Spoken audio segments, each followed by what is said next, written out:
right, well, we're here at the cemetery. On my way past, I thought I would stop. I had to go in the town to get ice, and I had to pass the cemetery. On my way past, I figured I'd stop and look and make sure that the butterfly I left on my Aunt Cindy's grave is still there and that everything's okay with it.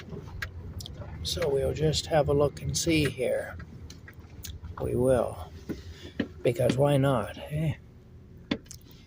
All right, now let's have a look and see. Oh boy. All right, there we go. Huh. Oh my goodness. Ooh. Well, that's funny. This is a Protestant cemetery, but the Pope is buried here.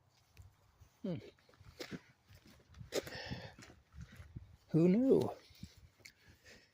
All right, let's have a look and see here.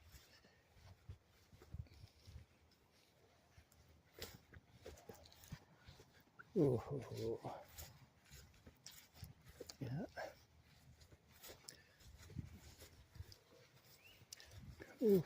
Oh my goodness. Okay.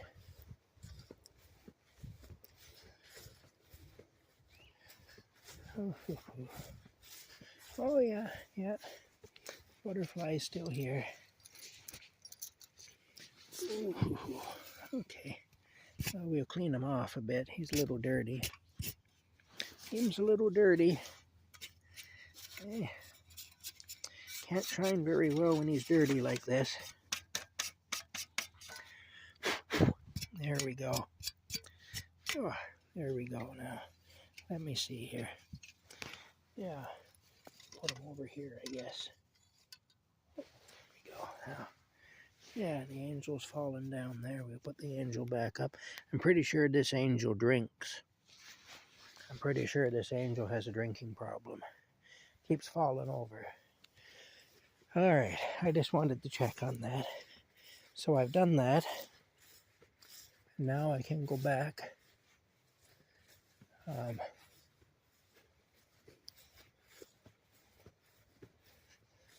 Yeah. It's a pretty cemetery. It is. Yeah. All right.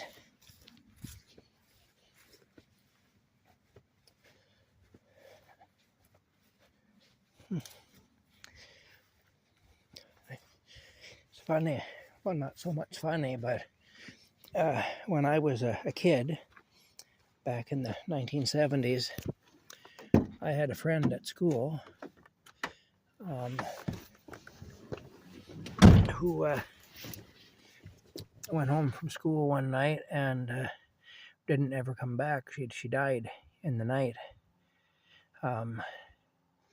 Anyway, she was a girl I thought pretty highly of anyway, and it bothered me at the time, especially because there were rumors going around town that she had committed suicide.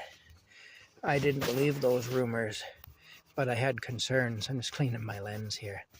I was concerned though because in those days, because we were Catholic, and in those days, if somebody committed suicide, then their body would be left outside the church doors. They'd actually leave the coffin outside the church for their funeral. And it was really kind of a disgraceful thing.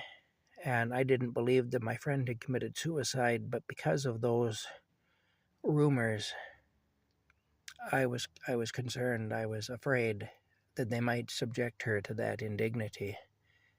And so, anyway, I kind of went out of bounds. Her funeral was going on at lunchtime. We weren't allowed to go to it, but the church was just up the hill from the school. And so, instead of going to the back field, which was our playground like I was supposed to, it was actually a literal field out back, I went down up towards the church, went down the opposite direction and up the sidewalk towards the church because I wanted to check and make sure there wasn't a coffin parked outside the doors. And there wasn't, and I was greatly relieved by that. Anyway, when I got back to the school, I went straight to the backfield, and the teacher on yard duty at the time was a nun by the name of Sister Marguerite O'Neill. Very wonderful person, Sister Marguerite O'Neill. She was probably one of my favorite people of all time. Very gentle, very kind-hearted person. Anyway, she asked me about it. She knew I had done that, and she asked me about it. Basically come and confronted me because I broken the rules, you know. And I told her what I had done and why I had done it. And she said she was a really nice girl, and we're all going to miss her. You know, we all miss her, she said, you know. Anyway, that was it. There was no punishment or anything. Like I say, Sister Marguerite was a particularly kind-hearted person, and a very understanding person, and a very empathetic person. I was lucky it was her that got me, really, you know. If it had been somebody else, it depends who it was, but with some of them, it wouldn't have been very good for me that I had done that, you know. But I just needed to know that they hadn't done that to her. She had a bad kidney ailment, and I think that's actually what killed her.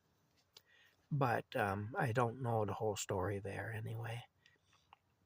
But years and years later, okay, now this all happened when my youngest sister was a toddler, and I hadn't talked about it or anything. It just wasn't something I ever talked about, you know. So my youngest sister was around when this happened, but she was small. Yeah, she was this tiny little baby, basically, or a toddler or whatever. She might have been 1 or 2 years old. Anyway, we were in the cemetery, in the Catholic cemetery in Perth, though, not this cemetery, burying one of our relations. And on the way out of the cemetery, what do I see? I'd never seen the girl's grave before. The girl that had died. You know, I had never seen her. The sirens over there. I'd never seen her grave before. And I wasn't just sure where exactly she was buried. But we're walking out of there. And I just happened to see her name on a stone with a lamb on the top of it. And anyway, I saw that, and I fell apart. It surprised me. You know, it really surprised me that I did that. I had no idea how much pent-up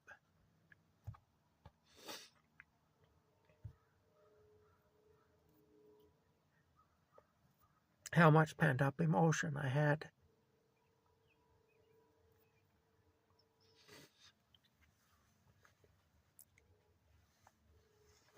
Over that situation. Seems I've still got quite a bit. You know, it's not something I talk about very much.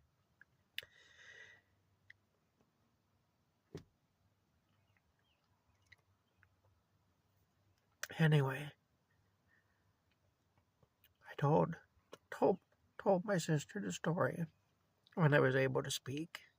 I was in bad shape there for a little bit. But when I had regained my composure enough, I told her the story.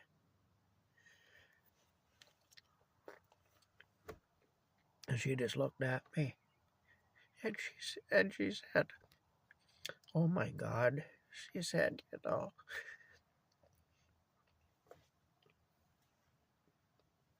People have no idea the kinds of things that people used to have to deal with. And I just nodded my head and I said, well, no, I said, there's a lot that don't, you know, but maybe that's a good thing, you know. That's not all bad, really, you know. But anyway, that's just the story. I got onto this now. I don't know why I got onto this, but visiting the cemetery, I guess. It's amazing, though, when you walk through a cemetery, the names that you see. on the stones of people, and people that you know. You know, it makes you think a lot about life. I was in the cemetery in Perth one time, the Catholic cemetery, and the name of a guy we all knew back in the 70s in Perth, a guy our age, was on one of the stones. They used to call him Radar because he looked like Radar O'Reilly from MASH. You know, he was just a short, stout little guy with glasses and everything. And anyway, that was his nickname, Radar. I never knew his first name. I just knew him as Radar. And anyway, I saw a stone in there, and here it was his stone, you know, and it even had his nickname on the stone, you know, too, and stuff, and it was his stone. I had no idea the guy had even died. I kind of half forgot about him.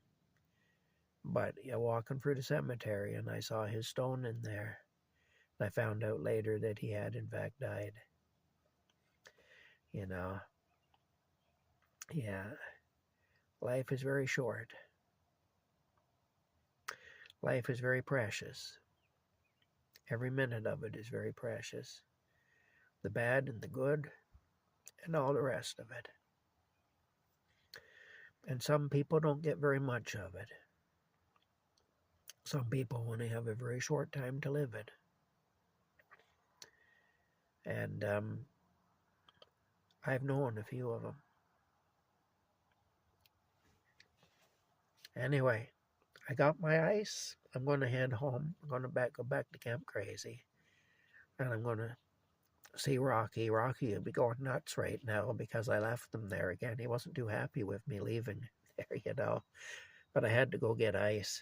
I better get back anyway and get my ice into the refrigerator. We'll see y'all later.